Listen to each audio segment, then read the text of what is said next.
I want you to imagine a commercial. Screen starts black, and there's foreboding music playing. Then the first scene, you have an adolescent boy, he's lying in bed, he's angry, he's frustrated, there's tears in his eyes. He's staring down at his hand. And in his hand, he's holding his father's 9mm handgun. Now imagine a father walking in, and maybe they have some angry words and shout, but then the father sits down, starts talking to him. Music brightens up a little bit. Then in the next scene, we see the boy in a counselor's office. He looks engaged, he looks hopeful, he looks optimistic. The music hits a bright crescendo, and the final graphic says, "Counseling, it really works." Now, you don't see commercials for counseling, not because it doesn't work, but because it's not created by a multi-billion-dollar industry that puts more money into marketing than it does into research.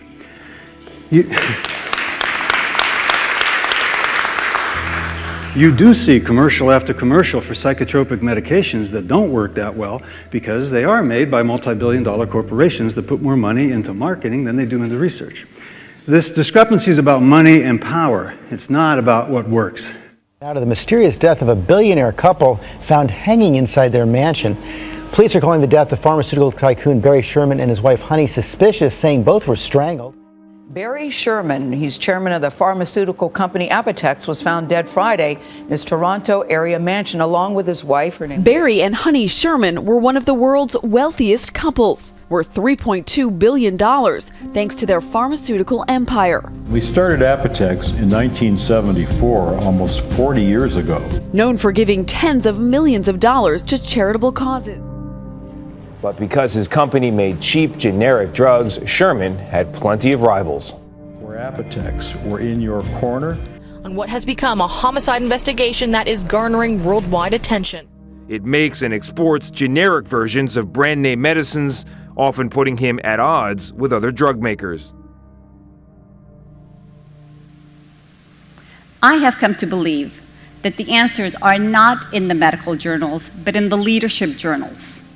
We as a society rely too much on pills and not enough on people. Our human need of significance, love, and connection can never be met with chemicals. There is something wrong going on here. Simply focusing on opioids makes no sense.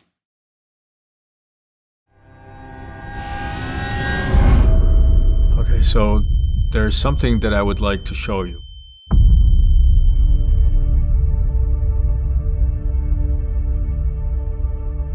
Every one of those little pills represent a person that we lost. Let's discuss, though, how we arrived at this place, because over many decades, Big Pharma has invested heavily to make the system work in its favor. Once Big Pharma swallows up the little guys, they focus on another core competency, and that's marketing. According to the Washington Post, 9 of the 10 biggest Big Pharma companies spent more money on sales and marketing than research and development. 2013, Johnson & Johnson, $17.5 billion on sales and marketing, $8.2 billion in research and development. As the numbers of opioid-related deaths are rising, Dane County is taking action to battle the epidemic. The source of these drugs and the major gateway to addiction, be it prescription drugs or heroin, is these prescription drugs. And the manufacturers have known for many years that these are highly addictive. They continue to push these drugs. They continue to advertise these drugs. They're going after drug makers, distributors, and retailers, alleging they're putting billions in profits over public safety. And get this, we are told they've had 2 more overdose deaths since this event this morning. The suit alleges they all engaged in racketeering, aggressive overpromotion, and false claims regarding the safety of the drugs. That's why since 2000, the number of opioids dispensed in this country has nearly quadrupled. What is crystal clear is the opioid epidemic is a symptom of a much deeper epidemic. It's the pain beneath the pain. It's the pain of despair, loneliness, depression. It's the pain of lack of purpose, lack of faith, lack of love. This is emotional pain. It comes from devaluing humans.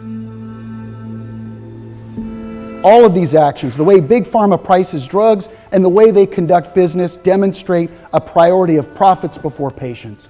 Now, I believe in capitalism. I believe in profits and well-functioning markets with competition and rational pricing. Big Pharma is not interested in competition or capitalism, but monopoly control and profiteering.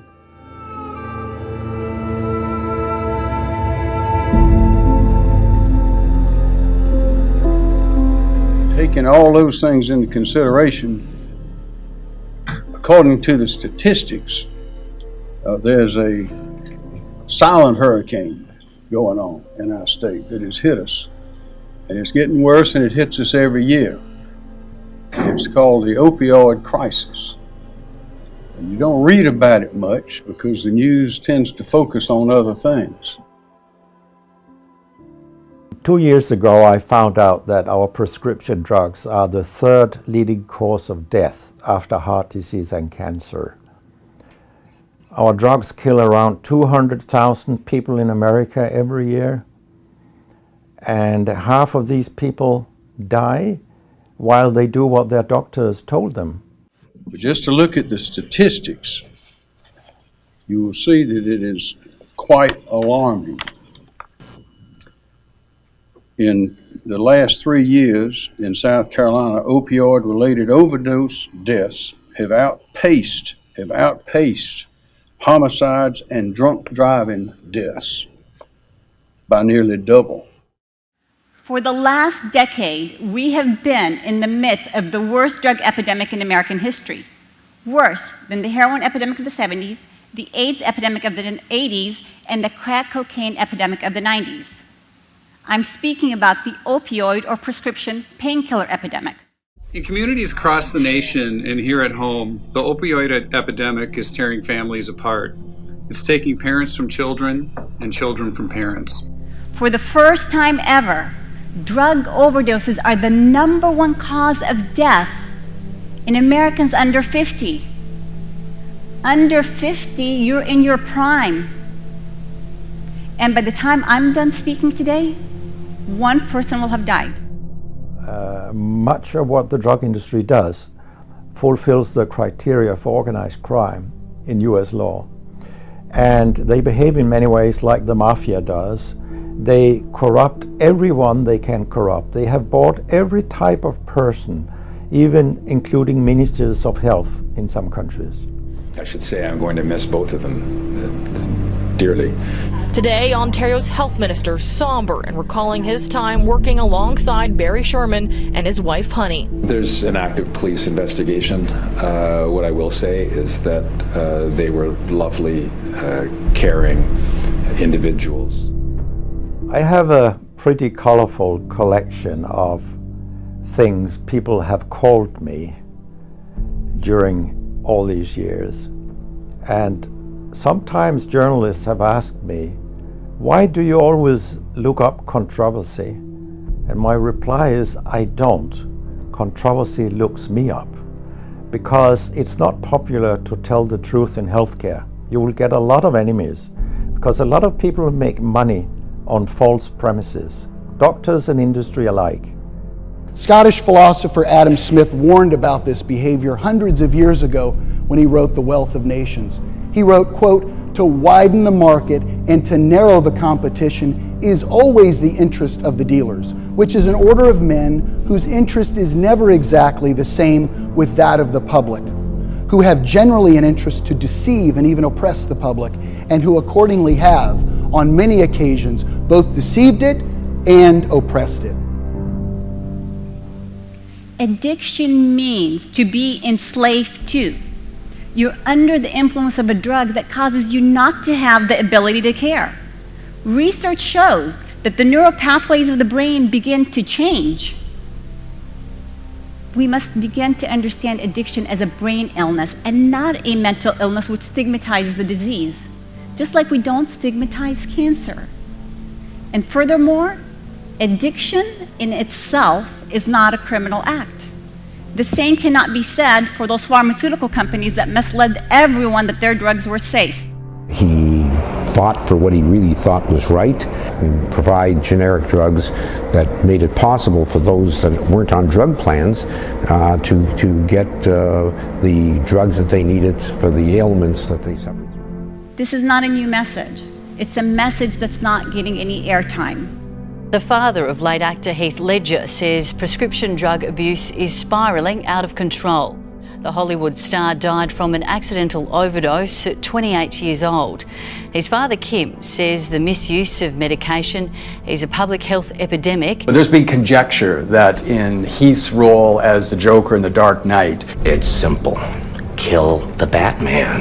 That this role essentially spiraled him down into the dark depths, and this contributed to his demise. There's a very different story to that. The truth is, he was super happy and was loving life, and he struggled with some demons, but he wasn't wanting to go anywhere but forward. Heath died from an overdose of prescription drugs. He essentially became his own pharmacist.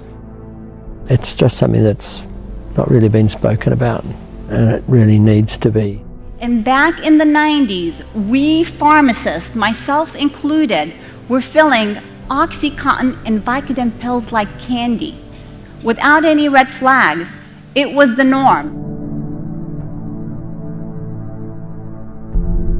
This is the big pharma way. Large amounts, profits before patients. Ladies and gentlemen, this debate affects all of us and everyone we love. Let me give you an example of word magic. Mental illness is caused by a chemical imbalance in your brain. Now, most of you have heard this. Some of you may believe it, but you might be surprised to find we don't have any evidence to support that assertion. Those of you familiar with research databases like Medline may be surprised to know that if you enter chemical imbalance in as a search term, you get about 18 unrelated papers, none of which supports the hypothesis that mental illness is caused by a chemical imbalance in the brain. This is a misnomer, but it's a misnomer that has been capitalized on by the pharmaceutical companies. But it's a belief, it's not a fact. You will hear this in commercials, like commercials for antidepressants. The narrator will say, "Some people believe depression is caused by a chemical imbalance in the brain." They have to say belief because there's no evidence. It requires faith. It's the pain beneath the pain. It's the pain of despair, loneliness, depression. It's the pain of lack of purpose, lack of faith, lack of love.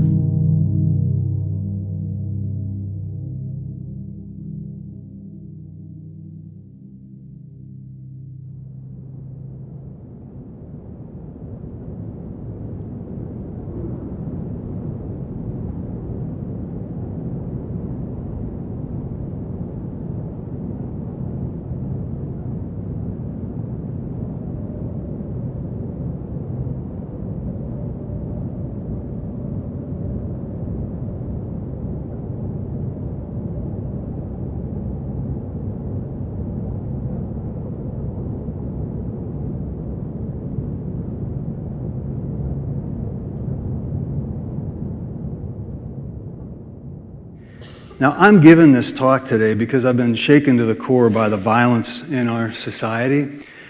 The gunning down of teachers and students in their classrooms can only be described as evil. Our response to this evil has been a national dialogue about gun violence, media violence, and about mental health.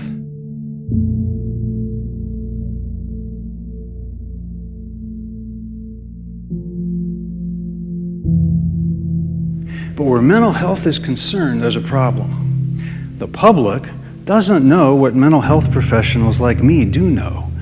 And more importantly, the public doesn't know what mental health professionals like me don't know. But what we're learning is a majority of them were taking psychotropic medications when they committed the acts of violence. Now, we can't confuse correlation with causation.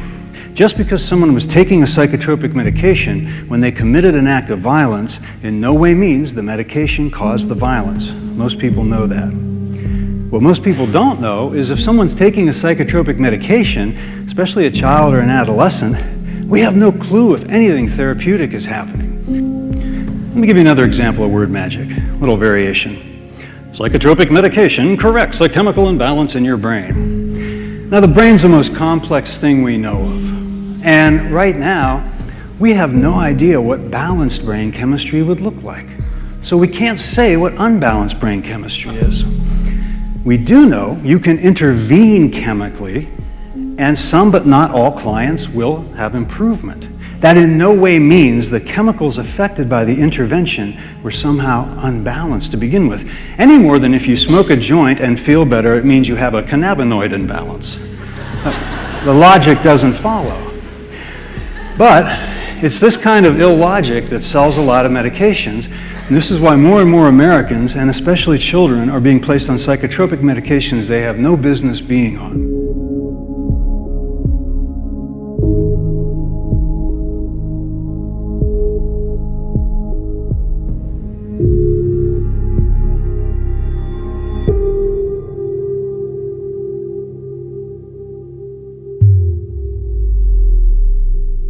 But this morning, a community in shock after a real estate agent preparing for an open house reportedly found the pair hanging from a railing near this indoor pool inside their more than $5 million Toronto home.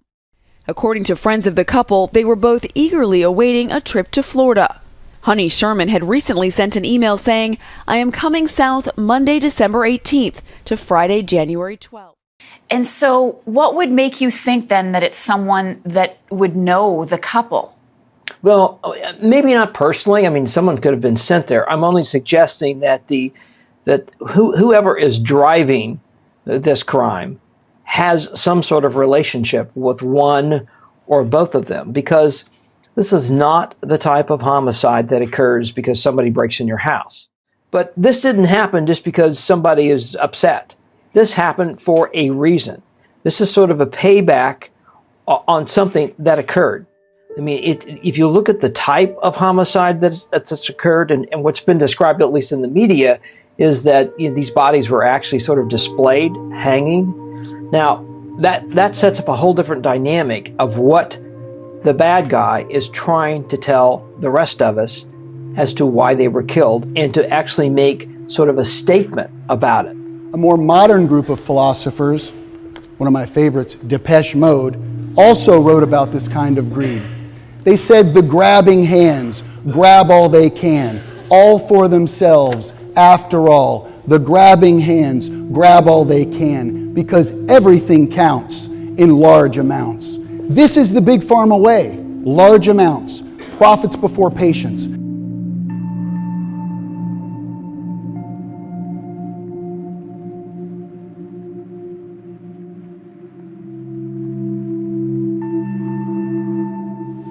I received a note from a former inmate, and what he said to me was remarkable. This emotional pain cannot be relieved with a chemical substance. It takes human involvement. When a person is valued and surrounded by love, when he knows he's not alone, he is able to deal with his pain.